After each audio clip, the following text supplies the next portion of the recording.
आपल्या सगळ्यांचे सहकारी माजी आमदार सुरेश जेतलियाजी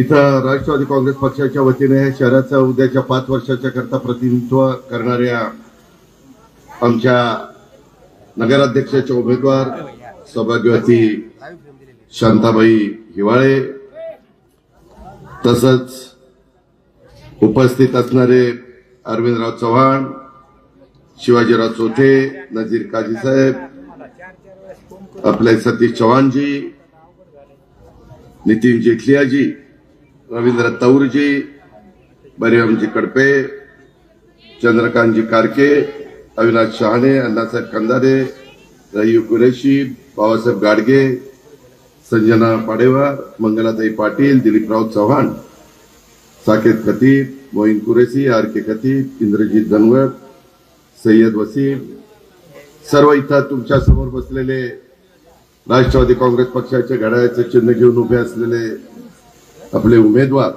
परतूर नगर परिषद 2025च्या करता आणि या परिसरातील जमलेले माझे प्रतिष्ठित नागरिक, पत्रकार मित्र आणि माझ्या बंधू भगिनींनो, तरुण मित्रांनो, मी सुरुवातीलाच आपल्याला सगळ्यांना सांगू इच्छितो पण फार कमी काळापूर्वी काल दुपारी मी माझा कार्यक्रम आज इथं परतूर, औसा, नळदुर्ग आणि तुळजापूर अशा भागामध्ये ठरवला. मला थोडंसं येण्याच्या करता हेलिकॉप्टरची ताबडतोब सोय झाली नाही. मला यायचं होतं, त्याच्यावर पहाटे मी निघून इथं बरोबर 11 वाजता येण्याचा प्रयत्न केला आणि मी नितीनचं भाषण झाल्यानंतर लगेचच माईक हातामध्ये घेतला, कारण मला पुढे औशाला सभा आहे, त्याच्यानंतर मला तुळजापूर आणि त्याच्यानंतर नळदुर्गची सभा आहे आणि पुन्हा रातोरात मला पुण्याला जायचं आहे. मित्रांनो, याच्या आधी आपण वेगवेगळ्या प्रकारच्या निवडणुका लढवल्या. बरेच वर्ष राज्य सरकारमध्ये ह्या निवडणुका स्थानिक स्वराज्य संस्थांच्या होऊ शकले नाही आणि त्याची खंत माझ्यासारख्या कार्यकर्त्याला पण आहे. कारण नाही म्हटलं तरी स्थानिक स्वराज्य संस्था, नगरपालिका, महानगरपालिका, जिल्हा परिषद, तालुका पंचायत ह्याच्यातनं कार्यकर्ता तयार होतो. मी माझ्या राजकीय जीवनामध्ये गेल्या 35 वर्षामध्ये अनेक सहकारी हे स्थानिक स्वराज्य संस्थेतनं वर आलेले आणि राज्याच्या प्रमुख पदापर्यंत पोहोचलेले बघितले. पण त्याच्यामध्ये मुख्यमंत्री विलासराव देशमुखांची सुरुवात सरपंच पदापासून झाली. स्वर्गीय आर पाटलांची सुरुवात जिल्हा परिषदेच्या सदस्य पदापासून झाली. अनेक माझ्याबरोबर काम करणारे मंत्रीगण पूर्वी जिल्हा परिषदेतनं पुढे आलेले, काही सहकारातनं पुढे आलेले आहेत, काही नगरपालिकेतनं पुढे आलेले आहेत. आणि त्याच्यामुळं स्वर्गीय यशवंतराव चव्हाण साहेबांनी त्या काळामध्ये खऱ्या अर्थाने सत्तेचं विकेंद्रीकरण करण्याच्या करता ही भूमिका स्वीकारली आणि त्याच्यातून त्या ठिकाणी त्यांना प्रतिनिधित्व दिलं. इथं कुणाचा आवाज येतो? त्या उमेदवार आहेत का? त्यामध्ये मला आपल्याला सगळ्यांना सांगायचंय की जवळपास 9 वर्ष झाली निवडणुका न होऊन, त्याच्यामुळं मधली जवळपास एक बॅच बाहेर निघाली. शेवटी तरुण कार्यकर्त्याला वाटतं, माझ्या माय माऊलीला वाटतं, माझ्या लाडक्या बहिणीला वाटतं, माझ्या बांधवांना वाटतं की आम्हाला संधी मिळाली पाहिजे, कुठेतरी त्यांना काम करण्याची इच्छा असते. आणि मित्रांनो, लोकसभेची निवडणूक देशाचं भवितव्य ठरवणारी असते. देश कुणाच्या हातात द्यायचा हा निर्णय संपूर्ण भारत देशातला मतदार घेतो. राज्याची निवडणूक राज्यातली जनता राज्याची सूत्र कुणाच्या हातामध्ये द्यायची ते करत असतो. महानगरपालिका, नगरपालिका, नगरपंचायत, जिल्हा परिषद, तालुका पंचायत हे स्थानिक असतात. तिथले प्रश्न स्थानिक असतात. तिथं जातीपातीचा, नात्यागोत्याचा विचार कुठल्याच निवडणुकीमध्ये करून चालत नाही.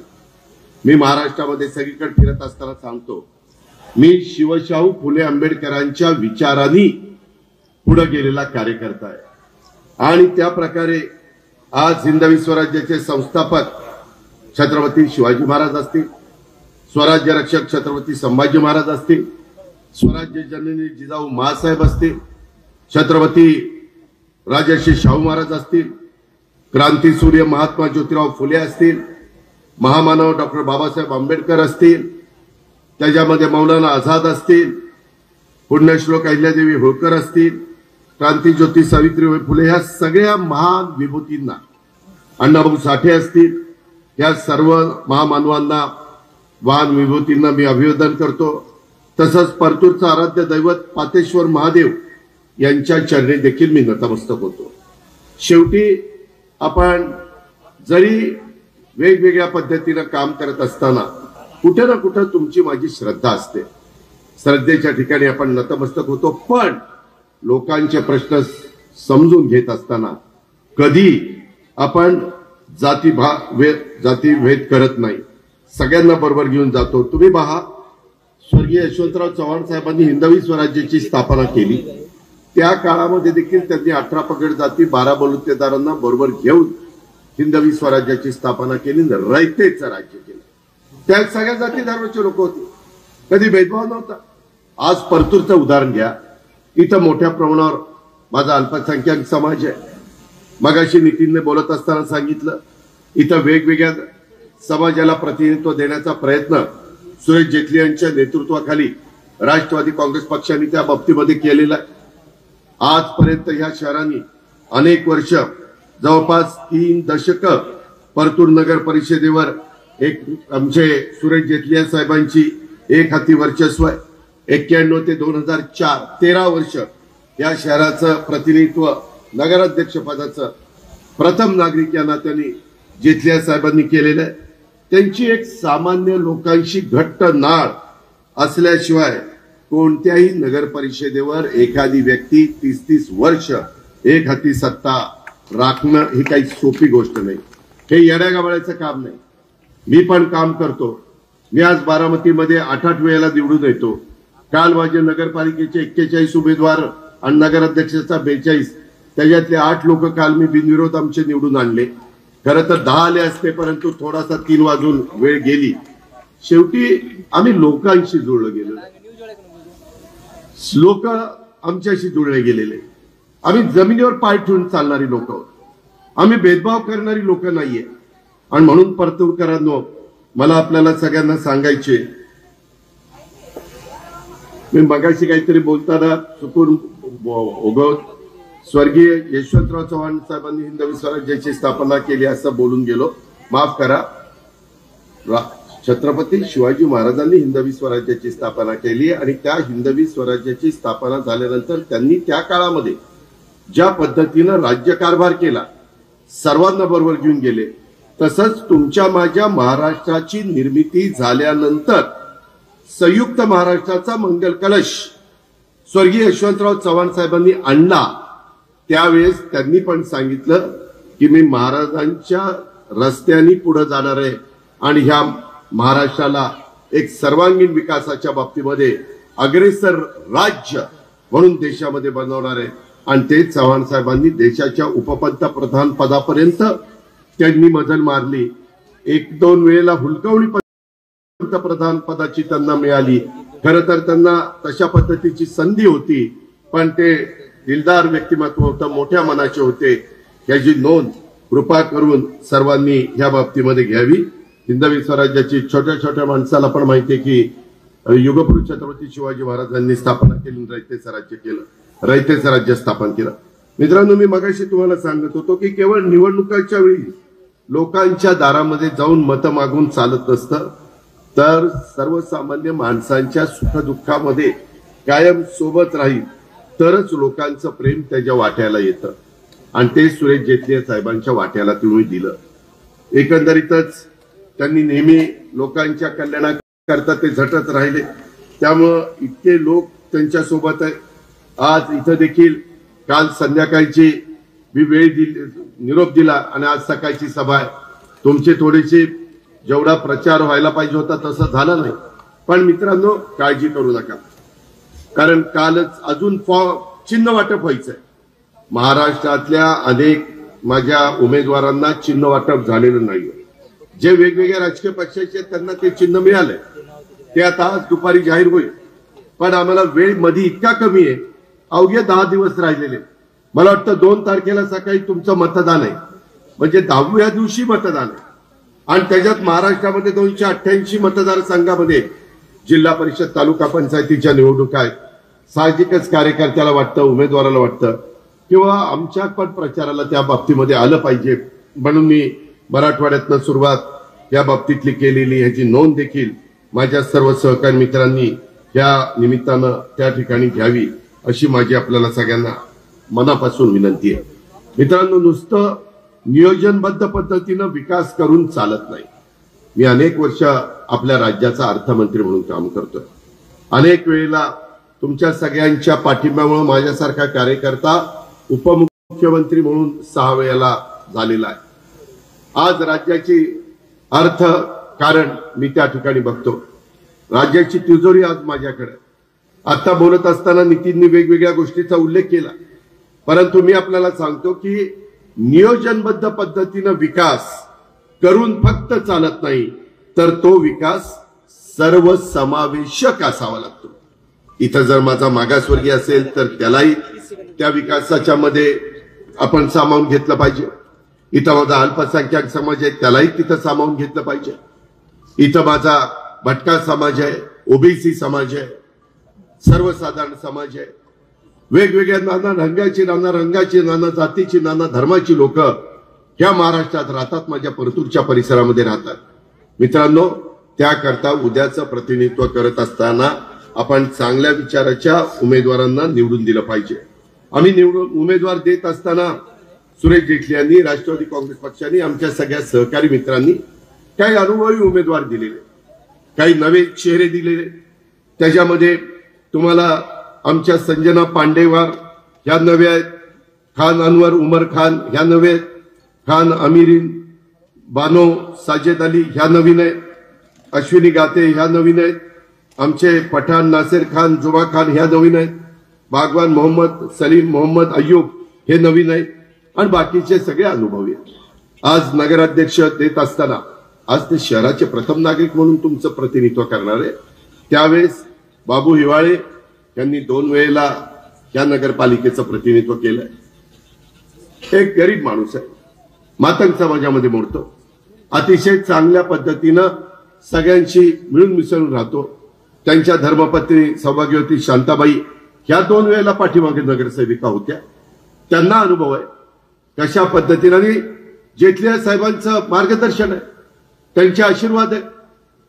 त्यांनी जो तुमचा विकास साधलेला आहे त्याला अजून आपल्याला बळकटी द्यायची, त्याच्यामध्ये वेगवेगळ्या प्रकारचे प्रश्न आपल्याला सोडवायचे.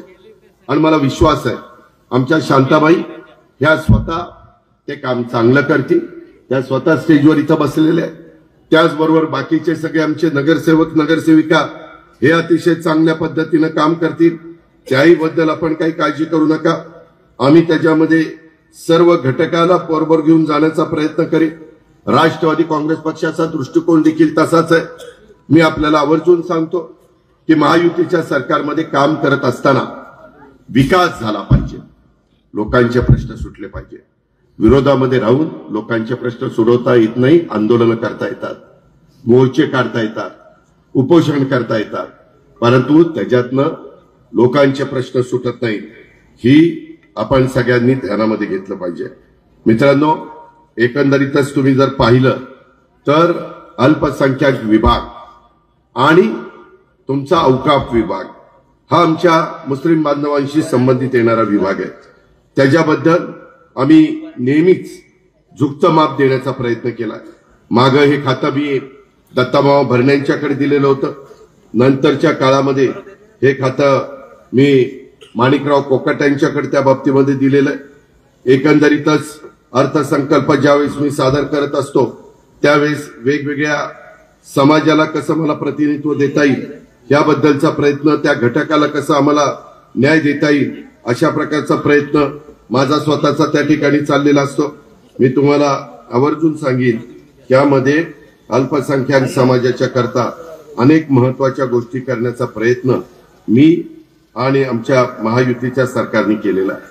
त्याच्या संदर्भामध्ये आपल्याला सगळ्यांना सांगेन त्या मागासवर्गीय समाजाच्या करता बार्टी काढला, मराठा समाजाच्या करता सारथी काढलं, माझ्या ओबीसी समाजाच्या करता महाज्योती काढलं, आमच्या आदिवासी समाजाच्या करता आरटी काढलं, त्याचबरोबर काही समाजांच्या करता आम्ही माझ्या माहितीप्रमाणे अमृत काढलं आणि मला बरेच वर्ष अल्पसंख्याक समाज म्हणायचा की दादा आमच्याकरता तरी काहीतरी काढा. आम्ही त्यांच्याकरता मार्टी संस्था काढली. मार्टी संस्था काढून त्या माध्यमातून माझ्या मुस्लिम समाजाच्या मुलांना मुलींना कसं आपल्याला स्वतःच्या पायावर उभं करता येईल, कशी त्यांना संधी देता येईल. मग काही काही भागामध्ये आपले शादीखाने असतात, वेगवेगळ्या भागामध्ये काम करत असताना मित्रांनो, मी परतूरच्या परिसरामध्ये येत असताना तुम्ही कधीतरी तुमचे नातेवाईक कुणी असले तर एकदा बारामतीमध्ये येऊन बघा. गेले काही वर्ष बारामती शहर माझ्या ताब्यात नागरिकांनी दिलेले अतिशय उत्तम अशा प्रकारचं शहर. हिरवीगार झाडी, स्वच्छ रस्ते, सकाळी 6 वाजले की रस्ते झाडून चकाचक होत असतात. कचरा तुम्हाला फार कमी पाहायला मिळेल, जवळपास नाही. पिण्याच्या पाण्याची व्यवस्था अतिशय चांगली. लोकांना फिरायला, लहान मुलांना खेळायला मैदानं, त्याच्यामध्ये वेगवेगळ्या पद्धतीनं उद्यानं, त्याच्यामध्ये वेगवेगळ्या प्रकारची खेळणी, त्याच्यामध्ये व्यापाऱ्यांना देखील ज्या काही त्यांच्या मूलभूत गरजा असतात त्या भागवण्याच्या करता काही निर्णय, आमच्या मागासवर्गीय समाजाच्या करता गोरगरिबांना हक्काची घरं देण्याकरता माझा पंतप्रधान आवास योजना, मुख्यमंत्री त्याच्यामध्ये आमची जी काही योजना आहे ती, ह्या दोघांची सांगड घालून आम्ही लोकांना ती घरं बांधून देतो. खूप गोष्टी करता येतात. केंद्राच्याही अनेक योजना आहेत, माझ्या राज्याच्या पण अनेक योजना आहेत, त्या आपल्याला परतूरमध्ये राबवायच्या. आता गेले 3-4 वर्ष, 4 वर्ष झाले असतील ना चीफ ऑफिसर. आता नितीन बोलत असताना त्यानं काय सांगितलं, इथं अधिकारीच टिकत नाही. मित्रांनो, माझ्याकडे अधिकारी एखादा घेतला तर 3 वर्ष तो कलेक्टर टिकतो, 3 वर्ष तो सीईओ टिकतो, जिल्हा परिषदेचा सीईओ पण आणि नगरपालिकेचा चीफ ऑफिसर पण. घेताना चांगले अधिकारी, टाळी एका हाताने वाजत नाही. तुम्ही लोकांनी इथं बसणाऱ्या सगळ्यांनी किती चांगलं काम करायचं ठरवलं आणि अधिकाऱ्यांची साथ नसेल तर त्या कामाला अर्थ राहत नाही. आणि म्हणून प्रशासनाची जोड देखील तिथं चांगल्या प्रकारची असावी लागते. मगाशी बोलत असताना अनेक विकास कामांच्या संदर्भामध्ये आमच्या नितीननी त्या बाबतीतला उल्लेख केला. नितीननी सांगितलं की यावेळेस आम्ही आमच्या घरातल्या कुणालाच प्रतिनिधित्व दिलं नाही. जेतल्या साहेबांनी ठरवलं की इतरांना संधी मिळाली पाहिजे. मित्रांनो, तुम्ही आम्हाला खासदारकीला, आमदारकीला, वेगवेगळ्या ठिकाणी मदत करता, मग आम्ही कार्यकर्त्यांना मदत नाही का करायची? शेवटी कार्यकर्ता हा पक्षाचा कणा असतो, त्यालाही मान सन्मान मिळाला पाहिजे, त्यालाही तिथं विकासाची कामं करता आली पाहिजे. आणि त्याच्यामुळं मी आपल्याला सगळ्यांना सांगेन, माझ्या बारामतीमध्ये मी जशा प्रकारे मेहनत केलेली आहे, स्थानिक लोकांनी आम्हाला भरभक्कम साथ दिलेली आहे आणि आज राज्यामध्ये बारामती शहर एक विकासाचं मॉडेल म्हणून ओळखलं जातं. मित्र, हे शक्य आहे, हे अशक्य नाहीये. मी कुठलं तरी दुसरं कुणाला तरी येऊन परतूरला सांगत नाही, मी माझ्या इथं करून दाखवलंय. तालुक्याचं ठिकाण उत्तम केलंय. फक्त तालुक्याचं नाही, पिंपरी चिंचवडमध्ये तुमचे काही लोक असले तर त्यांना विचारा. 25 वर्ष पिंपरी चिंचवड महानगरपालिका माझ्या ताब्यात होते. एवढे रुंद मोठे चांगले रस्ते केलेत, फ्लायओव्हर केले, डबल फ्लायओव्हर केलेत.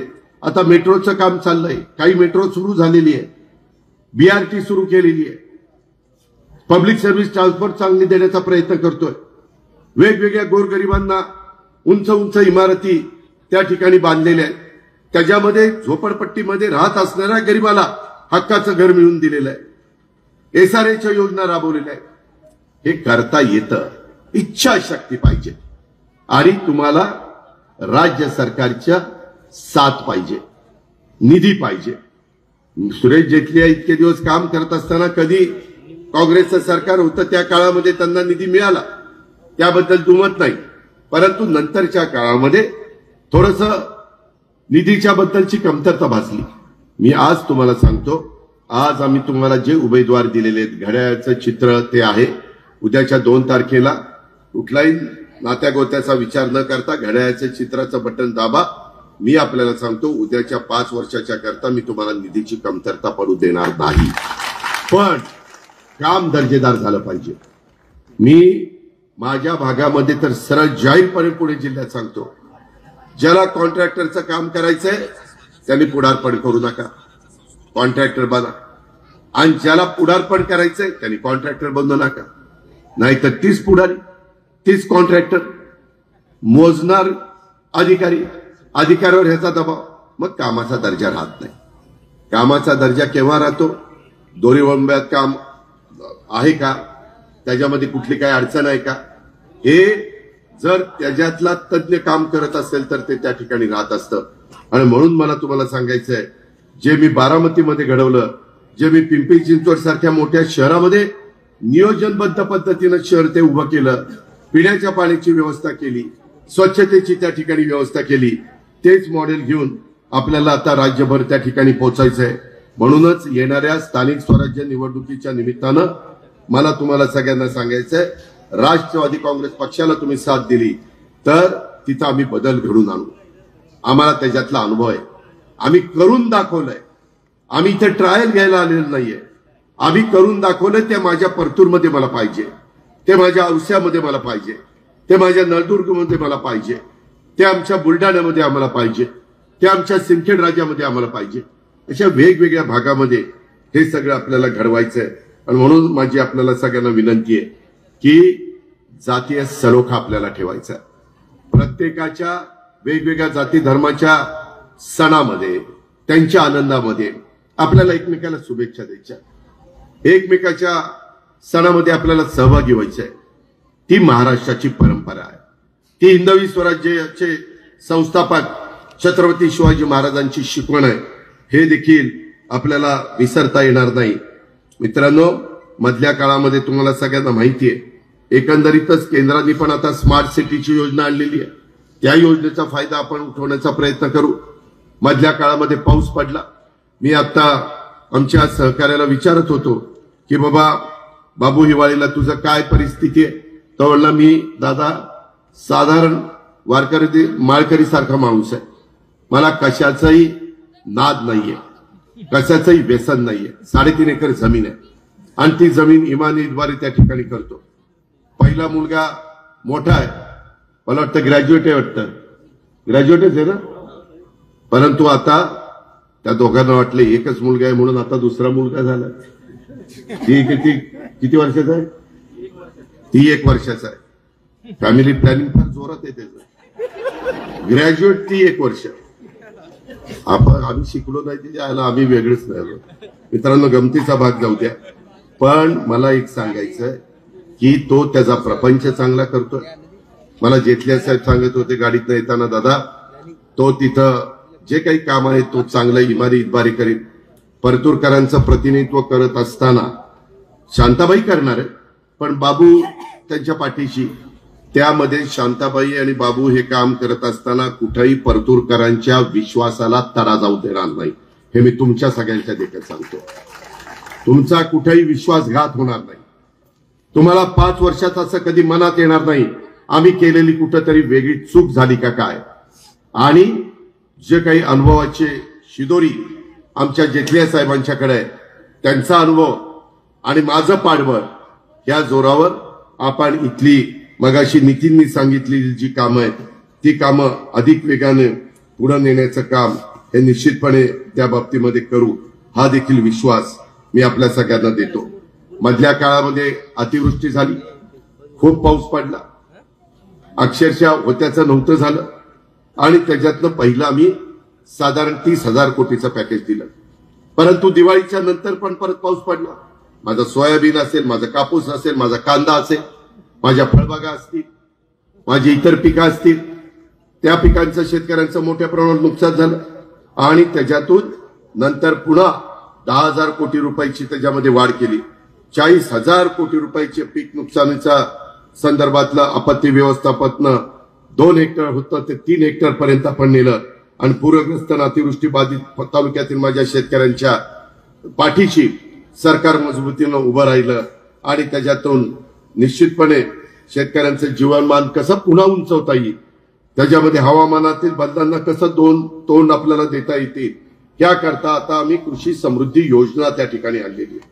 त्याकरता आम्ही मोठ्या प्रमाणावर काही 1000 कोटी रुपये खर्च करतो. मित्रांनो, आपल्या इथं मोठ्या प्रमाणावर गोदाकाठ आहे. गोदावरी नदी तुमच्या इथनं गेलेली आहे मराठवाड्यातनं. आणि त्याच्यामुळे माझा संभाजीनगर जिल्हा असेल, माझा बीड जिल्हा असेल, माझा जालना जिल्हा असेल, नांदेड जिल्हा असेल, या सगळ्या जिल्ह्यातनं ही नदी ज्यावेळेस जात असती त्यावेळेस कुठल्याही परिस्थितीमध्ये तुम्हाला पाणी मिळालं पाहिजे म्हणून आम्ही त्या काळामध्ये बॅरेज केले. त्या बॅरेजेसमुळे तुमच्या इथं मोठ्या प्रमाणावर ऊसाची शेती वाढली. आज आकाश साहेब हयात नाहीये, परंतु मला आठवत आहे त्यांनी आमच्या बरोबर काम केलं. वैजनाथ आकाश साहेब त्यांनी तो कारखाना काढला परतूरचा. दुर्दैवाने तो चालवता आला नाही. नंतर तो विकला गेला. शिवाजीराव जाधव आपल्याच लातूर जिल्ह्यातले, मराठवाड्यातले, त्यांनी तो घेतला. आता तो चांगला चालवलेला. तिथं काही अडचण असेल तर मला सांगा, माझी त्यांची ओळख आहे, सतीश चव्हाणची त्यांची ओळख आहे. त्यामध्ये कुठेही माझ्या परतूरच्या परिसरातल्या शेतकऱ्याचं ऊसाचं नुकसान होणार नाही. हा जरी कारखाना शिवाजी जाधवांचा असला तरी मी देखील राज्याचे उपमुख्यमंत्री म्हणून तुम्हाला शब्द देतो, तुम्ही काळजी करू नका. त्यामध्ये इथं बसणारे काहींच्या शेतीवाडी असतीलच ना, आजूबाजूला तुम्ही ऊसाची शेती, इतर पिकं तुम्ही घेतच असाल, त्यामध्ये देखील आम्ही तुम्हाला सहकार्य करू शकतो. केंद्राच्या योजना मी आज माझ्या पंतप्रधानांची, अमित शाह साहेबांची, वैष्णवी साहेबांची, नितीन गडकरी साहेबांची, शिवराज सिंह चौहान साहेबांची, या सगळ्या नड्डा साहेबांची सगळ्यांच्या ओळखी आहे. परवाच मी आपल्या पाटण्याला गेलो तर नितीश कुमारांचा 10व्यांदा राज्याचे मुख्यमंत्री म्हणून शपथविधी झाला. मित्रांनो, ह्या ओळखी आपली विकासाची कामं मार्गी लागण्याच्या करता उपयोगी पडत असतात. शेवटी आपल्याला काय पाहिजे? आपला विकास पाहिजे. तुमच्या माझ्या मुलांचं या भागातल्या प्रपंच चांगले चालले पाहिजे. इथल्या मुलाबाळांचं भलं झालं पाहिजे. त्यांना शिक्षण दर्जेदार मिळालं पाहिजे. त्यांना संस्कार चांगले झाले पाहिजे. इथं वेडेवाकडे व्यवसाय होता कामा नये. वेडेवाकडे धंद्याचं समर्थन करता कामा नये. आमच्या पोलिसांच्या माध्यमातून कायदा सुव्यवस्था चांगली राखली गेली पाहिजे. माझ्या आया बहिणीला, माझ्या लाडक्या बहिणीला रात्रीच्या वेळेस जरी काही बाहेर पडायची गरज पडली अचानक, तरी तिला सुरक्षित वाटलं पाहिजे. या पद्धतीचं काम हे आजपर्यंत सुरेश जेटली यांनी केलं. परंतु मधल्या 4 वर्ष प्रशासक होता. आता विस्कटलेली घडी पुन्हा आपल्याला उद्याच्या 2 तारखेला आपल्याला नीटपणे घालायची आणि ती घडी घालून तुमच्या माझ्या जालना जिल्ह्यातल्या परतूर सारख्या महत्वाच्या जवळपास 40,000 मतदार आहेत ना, त्या लोकसंख्या आहे 35,000 मतदार आहेत. साधे सोधे मतदार नाही आहेत. पवार साहेब माझ्याकडे ज्यावेळेस 67 ला उभे होते 17,000 मतदार होते. आणि आता माझ्या बारामतीमध्ये काल मी तिथं नारळ फोडला, 1,02,000 मतदार आहेत नुसत्या बारामतीमध्ये. 1,02,000 एवढ्या शहराचं आम्ही चांगलं प्रतिनिधित्व करतोय. पिंपरी चिंचवडचं तर काही लाख मतदार झाले. 3 आमदार तिथं जात आहेत. पुढच्या वेळेस 29ला फेररचना झाल्यानंतर कदाचित 4 तर जातीलच, पण 5वाही जाण्याची शक्यता आहे. आपल्या मराठवाड्यातले कितीतरी लोक कामधंद्याच्या नोकरीच्या निमित्तानं तिथं त्या आमच्या पिंपरी चिंचवडच्या परिसरामध्ये येत आहे. कोण कुणाला थांबवू शकत नाही. पण इथं देखील आपल्याला रोजगार निर्माण करायचा. इथं देखील आपल्याला एक चांगल्या पद्धतीनं लोकांना त्याच्यामध्ये मदत त्या ठिकाणी करायची. ही गोष्ट आपण सगळ्यांनी त्या निमित्तानं ध्यानामध्ये घ्यावी, अशा प्रकारची माझी तुम्हाला सगळ्यांना आग्रहाची सूचना राहणार आहे. मित्रांनो, मगाशी बोलत असताना मी बघत होतो, बघू ना ते नितीन ते कुठे माईकचं रबर तो नाही रे इथला, हा नव्हता का? अरे हो, नाही रे बाबा, ठीक आहे. परतूर शहरातल्या प्राथमिक गरजा मगाशी गाडीतनं येत असताना काही पूर्ण केलेल्या सुरेश जेटली साहेबांनी मला सांगितल्या. आणि इथं येईपर्यंत मी चर्चा करत होतो. मुंबईला पण ते येत असतात, तिथंही सांगत असतात. आपल्या प्राथमिक गरजा कुठल्याही शहराच्या काय असतात? एक म्हणजे रस्ते, दुसरं म्हणजे पिण्याचं पाणी, तिसरं म्हणजे वीज, चौथं म्हणजे आरोग्य. आदी कामांच्या बरोबर पुण्यश्लोक अहिल्यादेवी होळकर सभागृह आपल्या परतूरच्या परिसरामध्ये त्या ठिकाणी आहे. आंबेडकर भवन, स्वर्गीय कन्हैयालाल जेटली स्टेडियम, पाणी पुरवठा योजना, भूमिगत गटार योजना, मोकळ्या जागांना कंपाऊंड वॉल करणं, तिथं अतिक्रमण होऊ नये, ती सार्वजनिक जागा सार्वजनिक कामाकरताच उपयोगी आली पाहिजे, या पद्धतीनं आमच्या जेतल्या साहेबांनी तिचा विचार केला. इथं बसणाऱ्या सगळ्यांना, तुम्हाला मला, आपल्याला काळाचं नियतीचं बोलवणं आल्यानंतर प्रत्येकाला इथनं जायचंय. कुणी ताम्रपट घेऊन जन्माला आलेला नाहीये, कायमचा इथं राहणार नाहीये. त्यावेळेस गेल्यानंतर कुणाला कब्रस्तानामध्ये त्या ठिकाणी जावं लागतं, कुणाला स्मशानभूमी लागते. त्याकरता कब्रस्तान पण चांगले पाहिजे, स्मशानभूमीमध्ये देखील सुविधा त्या ठिकाणी असल्या पाहिजे. उत्पन्न निर्मितीच्या करता शॉपिंग कॉम्प्लेक्स ही आता मोठ्या प्रमाणावर शहरी भागामध्ये यायला लागलेले. अशा विविध स्तरावर कामं करण्याचा आजपर्यंत आमच्या जेतल्या साहेबांच्या नेतृत्वाखाली प्रयत्न झाला. आता इथनं पुढं राहिलेली कामं देखील पूर्ण करण्याचा प्रयत्न, हा परतूरचा विकास पूर्ण झाला पाहिजे असं आम्ही म्हणत नाही. अजूनही आम्हाला करायचं, कामं कधीच थांबत नाही. कुठली ना कुठली कामं केली तरी नवीन नवीन नवीन नवीन कामं निर्माण होतात. लोकांच्या अपेक्षा वाढतात, लोकांचं राहणीमान बदलतं, लोकांच्या गरजा बदलतात आणि त्या पद्धतीने आपल्याला सुविधा द्याव्या लागतात. शहराची तर सगळीकडे वाढती लोकसंख्या होतीये, हे घेता आपल्याला अशाच पद्धतीची कामं करावी लागणार आहे. परतूरकरांनो, सगळी सोंग करता येतात, पैशाचं सोंग नाही करता येत. परतूरचं एकंदरीत उत्पन्न किती आहे परतूरचं, जसं माझ्या माळेगाव नगरपंचायतीचं उत्पन्न फक्त 6 कोटी आहे, बारामतीचं उत्पन्न फक्त 40 कोटी आहे, तसं परतूरचं किती? काहीतरी उत्पन्न असेल ना टॅक्सचं, नाही काही कोटी रुपये असेल, त्याच्यात तुमचं कधीच भागू शकत नाही. मी आपल्याला सांगतो 25 कोटी वगैरे असेल, 25-30 कोटी, आता मला एक्झॅक्ट माहिती नाही, मी माहिती घेतली नाही. 2 कोटी वगैरे जास्त असेल. आमच्या नगरपंचायतीचं 6 कोटी, इथलं कुठे 2, जास्त असेल. ठीक आहे, त्यामध्ये मोठी कामं करायची म्हटलं तर तुम्हाला केंद्राचा राज्याचा पैसा लागणार, तुम्हाला त्याशिवाय पुढे जाता येणार नाही. आज आम्ही हे सगळा विकास केलाय. मी ते पिंपरी चिंचवडचा विकास करत असताना Jawaharlal Nehru national urban renewal mission JNNURM ही स्कीम डॉक्टर मनमोहन सिंग यांनी त्यावेळेस काढलेली होती. त्याच्यातनं केंद्र सरकार काही टक्के द्यायचं, राज्य सरकार काही टक्के द्यायचं, महानगरपालिकेचे काही थोडे 10% असायचे आणि ह्याच्यातनं आम्ही तो विकास केला. आज युडी डिपार्टमेंट त्याला निधी देण्याचं काम आम्ही अर्थ मंत्रालय करत असतं.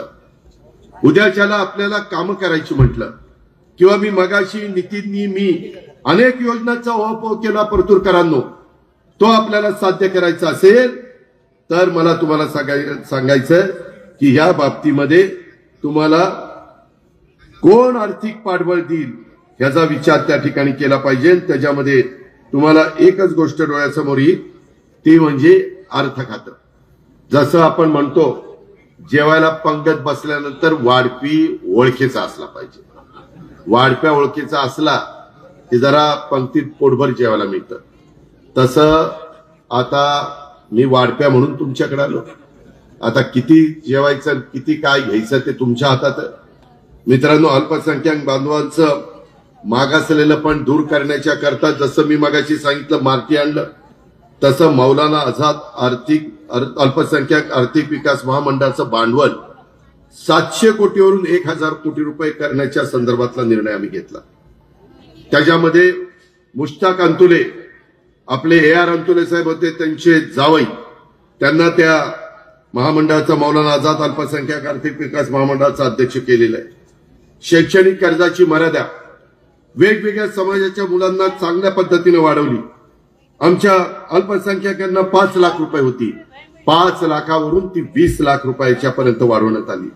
अल्पसंख्याक विकास विभागाला आपण मोठा निधी त्या ठिकाणी मंजूर केलेला आहे आणि त्यातून अल्पसंख्याकांच्या विकासाचे विविध कार्यक्रम हे कसे आपल्याला राबवता येतील महाराष्ट्रामध्ये.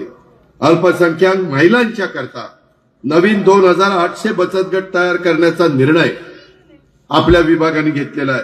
अशा पद्धतीनं सर्वसमावेशक माझ्या सर्व जाती धर्माच्या लोकांचा आणि त्यांच्या पुढच्या पिढीचा विकास झाला पाहिजे। आणि हे खातं आपल्या नाशिकचे माणिकराव कोकाटे राष्ट्रवादी काँग्रेस पक्षाचे त्यांच्याकडे आहे। तिथं आपण हक्कानी सुरेश जेटलिया साहेब सांगू शकतात, तिथं आपण हक्कानी आपल्या नगराध्यक्ष शांताबाई हिवाळे सांगू शकतात, किंवा माझे नगरसेवक नगरसेविका तिथं सांगू शकतात। या पद्धतीनं तुम्हाला मला कामं करायची। तशाच प्रकारे माझ्या मागासवर्गीय समाजाच्या करता, ज्याला आपण EWS म्हणतो, इकॉनॉमी विकर सेक्शनच्या करता आपल्याला घर बांधणीचा कार्यक्रम घ्यायचा। आता त्याच्यातल्या अटी शिथिल केल्या, शिवराजसिंह चौहान साहेबांनी पण त्याच्यामध्ये आपल्याला मदत केली, केंद्र सरकारने मदत केली। पूर्वी अटी फार कडक होत्या। आता ते मोटरसायकल जरी घरात असली, त्याला राहायचं घर नसेल तर त्याला तो भूमी नसेल तर त्याला जागाही द्यायची आणि घराला पैसे पण द्यायचे, अशा प्रकारच्या योजना आहेत। आणि म्हणून मित्रांनो, या सगळ्या योजनांचा फायदा आपण आपल्या परतूरच्या सर्वांगीण विकासाच्या करता त्या बाबतीमध्ये करू। आम्हाला ग्रामीण भागाच्या प्रश्नांची माहिती आहे, कारण आम्ही शेतकरी आहे। शेतकरी ही तुमची माझी जात आहे, त्याच्यावर तिथेही कुठली अडचण येणार नाही। कृषी खातं आपल्याकडे आहे, ते शेतकऱ्यांचं खातं आहे। त्याच्या संदर्भात सहकार खातं महाराष्ट्रामध्ये सहकाराच्या माध्यमातून एक आर्थिक सुबत्ता आणण्याचं काम झालेलं आहे, ते आपल्याकडे आहे। अन्न नागरी पुरवठा खातं आपल्याकडे आहे, अर्थ नियोजन सारखं महत्वाचं खातं आपल्याकडे आहे। आणि म्हणून या सगळ्या विभागाचा उपयोग माझ्या परतूरकरांना करून द्यायचा असेल तर माझं शेवटी तुम्हाला एकच सांगणं आहे, तुम्ही परतूरकरांनी मला साथ द्या। आम्ही उभ्या केलेल्या उमेदवारांच्या घड्याळाच्या चित्राच्या शेजारचं बटन दाबण्याचं काम आपण करा। मित्रहो, मी आपल्याला शेवटी सांगतो, त्याकरता कुठल्याही प्रकारची आर्थिक अडचण निधीच्या बाबतीमध्ये मी तुम्हाला येऊ देणार नाही, हे वचन मी परतूरच्या शहरामध्ये येऊन तुमच्या सगळ्यांना देतो। मित्रहो, स्थानिक स्वराज्य संस्थांच्या मध्ये अधिकाधिक आपले प्रतिनिधी निवडून येतील, यासाठी सर्वांनी, पदाधिकाऱ्यांनी, कार्यकर्त्यांनी, महिलांनी, युवकांनी, युवतींनी, सर्व सेलच्या प्रमुखांनी, सर्व माझ्या सहकाऱ्यांनी जोमाने कामाला लागा। जास्तीत जास्त आपले सहकारी कार्यकर्ते कसे निवडून येतील याकरता प्रयत्न करा। तुम्ही सर्वजण जोमाने कामाला लागला तर हे शक्य आहे, हा विश्वास देखील मला आहे। आणि शेवटी तुम्हा सर्वांचा पाठिंबा येत्या निवडणुकीमध्ये आम्हाला त्या ठिकाणी मिळेल, अशा प्रकारची अपेक्षा परतूरकरांच्या समोर त्या ठिकाणी व्यक्त करतो आणि ती आशा देखील बाळगतो आणि या ठिकाणी थांबतो। जय हिंद, जय महाराष्ट्र, जय राष्ट्रवादी।